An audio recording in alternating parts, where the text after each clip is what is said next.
یہ ہے مکہ کی سب سے بڑی دشمن. یہ ہے وہ عورت جو نبی کریم صلی اللہ علیہ وسلم کے راستے میں کانٹے بچھایا کرتی تھی. مکہ کی گلیوں میں تیرا سچ نہیں چلے گا محمد. یہاں ہم کانٹے بچھاتے ہیں، پھول نہیں. آج اسی گلی سے اس کا گزر ہوگا. جس راہ سے رحمت عالم صلی اللہ علیہ وسلم کا گزر ہونا ہوتا، وہاں وہ نفرت اور عداوت کے بیج بو دیا کرتی تھی.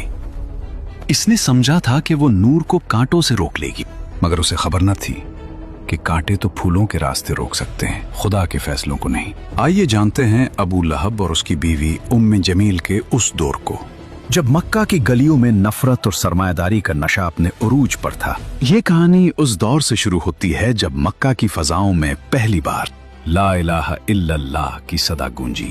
ارے کہاں جا رہے ہوں؟ تمہیں خبر نہیں؟ ایک سچے پیغام دینے والے نے پہاڑی پر سب کو بلایا ہے. مگر اس ہجوم میں دو ایسے چہرے بھی تھے جن کی آنکھوں میں نفرت اور غصہ اتر آیا تھا: ابو لہب اور اس کی بیوی ام جمیل. وہ جہاں قدم رکھیں گے وہاں میری نفرت کے کانٹے ہوں گے. 3 برس تک حضور اقدس صلی اللہ علیہ وسلم انتہائی پوشیدہ طور پر نہایت رازداری کے ساتھ تبلیغ اسلام کا فرض ادا فرماتے رہے.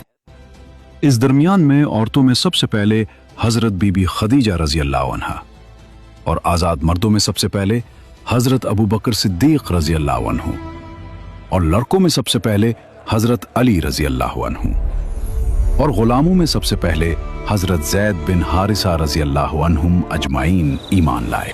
3 برس کی اس خفیہ دعوت اسلام میں مسلمانوں کی ایک جماعت تیار ہو گئی، اور خداوند تعالیٰ کا حکم ہوا کہ اے محبوب، آپ اپنے قریبی خاندان والوں کو خدا سے ڈرائیں.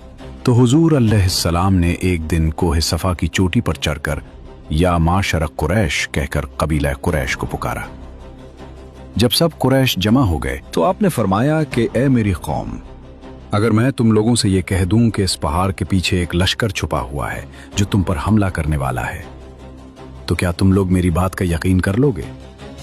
تو سب نے ایک زبان ہو کر کہا کہ ہاں ہاں، ہم یقیناً آپ کی بات کا یقین کر لیں گے، کیونکہ ہم نے آپ کو ہمیشہ سچا اور امین ہی پایا ہے.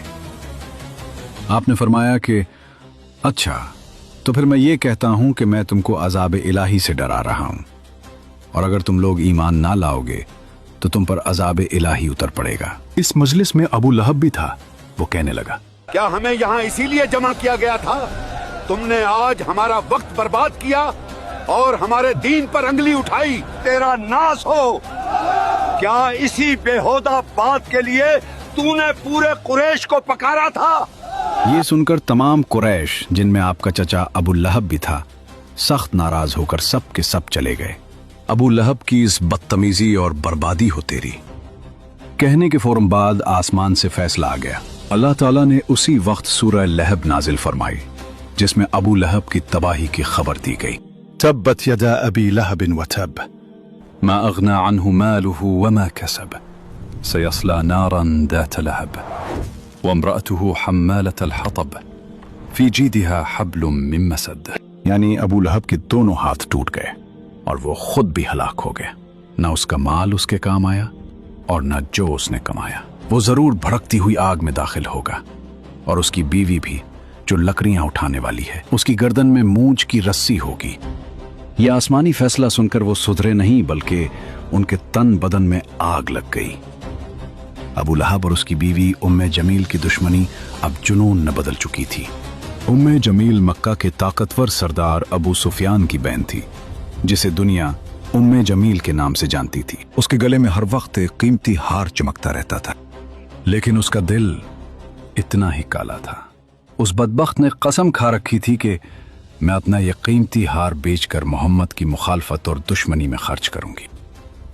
آئیے جانتے ہیں کہ اس گھر کے اندر کیا ہوتا تھا جہاں ام جمیل اور ابو لہب رہتے تھے. صرف چڑھانے سے کام نہیں چلے گا، میں ان کے راستوں کو جہنم بنا دوں گی.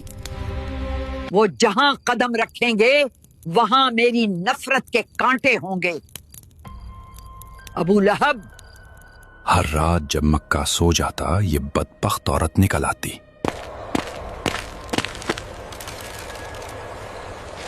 अपने नाजुक हाथों से कांटे जमा करती और उन रास्तों पर बिछा देती जहां से हुजूर सल्लल्लाहु अलैहि वसल्लम फजर के लिए गुजरा करते थे। कुछ दिनों बाद जब उस मगरूर औरत ने सुना कि रब्बे कायनात ने उसका नाम लेकर उसे ईंधन ढोने वाली कहा है, तो उसका तकब्बुर पाश पाश हो गया। वो इंतकाम की आग में जलती हुई हाथ में पत्थर लिए हरम की तरफ भागी। उसका इरादा था कि माज़अल्लाह नबी करीम सल्लल्लाहु अलैहि वसल्लम को नुकसान पहुंचाए, लेकिन देखो कुदरत का करिश्मा। कहाँ है वो? मैंने सुना है वो मेरी बुराई करता है। खुदा की कसम, अगर मैंने उसे देख लिया तो ये पत्थर उसके मुंह पर दे मारूंगी।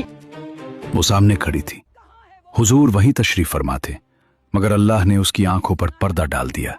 उसे अबू बकर तो नजर आए, मगर जाने आलम नजर ना आए। वो बड़बड़ाती हुई वापस लौट गई, क्योंकि जिसका मुहाफिज खुदा हो उसे कोई आंख नहीं देख सकती। दूसरी तरफ नबी करीम सल्लल्लाहु अलैहि वसल्लम को हुक्म दिया गया, आप अलैहिस्सलाम हक को अलल ऐलान बयान फरमाइए। चुनाचे उसके बाद आप अलानिया तौर पर दीन इस्लाम की तबलीग फरमाने लगे, शिर्क व बुत परस्ती की बुराई फरमाने लगे, और तमाम कुरैश बल्कि तमाम अहले मक्का बल्कि पूरा अरब आपकी मुखालिफत पर कमर बस्ता हो गया, और हुजूर अलैहिस्सलाम और मुसलमानों की इज़ारसानियों का एक तूलानी सिलसिला शुरू हो गया। देखते हैं कौन हमें हिला सकता है। इधर अबू लहब और उम्मे जमील दोनों मियां बीवी की दर्दनाक मौत होनी थी, और फिर वक्त ने पलट खाया। कुरान की बात सच साबित हुई। अबू लहब पर अदसा बीमारी का कहर टूटा। उसके जिस्म से ऐसी बदबू फूटी कि उसके अपने बेटों ने उसे छोड़ दिया। कोई उसे हाथ लगाने को तैयार न था। मौत के बाद उसे लकड़ियों से धकेल कर एक गड्ढे में फेंक दिया गया और ऊपर से पत्थर बरसा दिए गए। और वो लकड़ियां ढोने वाली उम्मे जमील, जिस रस्सी से वो नबी के रास्ते में कांटे लाती थी, एक दिन जंगल में थक कर बैठी तो वही रस्सी फिसल कर उसके गले का फंदा बन गई। उसका कीमती हार धरा का धरा रह गया और मूंछ की रस्सी ने उसका किस्सा तमाम कर दिया। अबू लहब की साजिशें नाकाम हो चुकी थीं, लेकिन अब मक्का की जमीन कमजोर मुसलमानों पर तंग की जा रही थी। जुल्म का एक नया दौर शुरू हुआ, जिसका कमांडर अबू जहल था।